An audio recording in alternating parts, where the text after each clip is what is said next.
लेकिन पत्नी की तकलीफ का क्या। चाय बनाते हुए मेरा हाथ जल गया। दर्द के कारण आंखों में आंसू आ गई। पापा ने देखा तो एकदम से हाथ थाम लिया। मेरी तकलीफ उनसे बर्दाश्त नहीं हो रही थी। दौड़ते हुए गए और बरनोल ले आए। हाथों पर बरनोल लगा रहे थे और साथ ही माँ को भी डांट रहे थे। इसे किचन में इतना काम करने की क्या जरूरत है। चाय तुम खुद से बना सकती थी।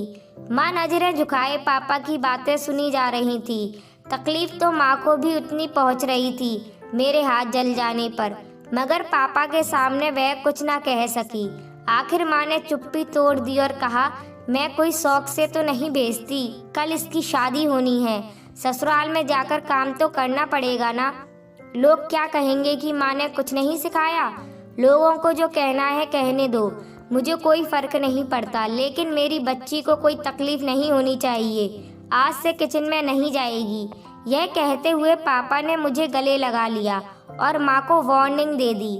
मुझे खुशी होना चाहिए थी कि मेरे पापा मेरे बारे में इतना सोच रहे हैं, मगर मैं खुश नहीं थी जब मैंने अपनी माँ के हाथों को देखा, जिनकी उंगलियां और अंगूठे पर सब्जियां कट करने के कारण निशान पड़ गए थे और जाने कितनी जगह चाकू छुरी के कारण जख्मी भी हो गए थे और न जाने कितनी जगह उनके हाथ जले हुए थे, जिसके निशान आज भी उनके हाथों पर थे। जब भी सब्जी कट करते वक्त अगर कोई उंगली कट जाती और उसमें से बहुत सारा खून निकल जाता तो उस पर पट्टी भी नहीं लगाती और बस अपने काम में लगी रहती।